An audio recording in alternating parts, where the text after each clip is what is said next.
முன்னொரு காலத்தில் மீனவன் ஒருவன் மீன் பிடித்து விற்று அதன் மூலம் தன் வாழ்க்கையை நடத்தி கொண்டிருந்தான். அவனுக்கு வருமானம் போதவில்லை.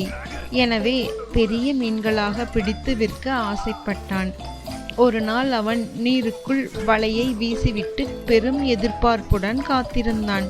சிறிது நேரத்திற்கு பிறகு வலையில் கொஞ்சம் அசைவை கவனித்த அவன் மகிழ்ச்சியுடன், ஆஹா, இந்த முறை நல்ல மீன் சிக்கியிருக்கும் போல என்று கருதி முழு உற்சாகத்துடன் வலையை இழுக்கத் தொடங்கினான்.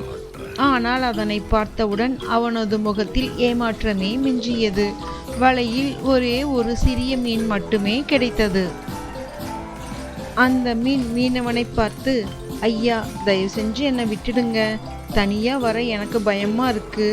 நான் போய் என் நண்பர்களிடம் கூறி அவர்களையும் என்னுடன் அழைத்து வருகிறேன். அடுத்த முறை நீங்கள் வலையை வீசும்போது குவியலாக மீன்கள் கிடைக்கும் என்றது. மீனவன் யோசித்தான். இப்போது விட்டுவிட்டால் நாளை நிறைய மீன்கள் கிடைக்கும் என்று. அதனால் மீனை மீண்டும் நீரில் விட்டுவிட்டான். மீன் மகிழ்ச்சியுடன் நீந்தி கொண்டு போனது. புத்திசாலி மீன் தந்திரமாக தப்பியது. அடுத்த பல நாள் மீனவன் வலையுடன் காத்திருந்தான். ஆனால் மீன்கள் வரவே இல்லை.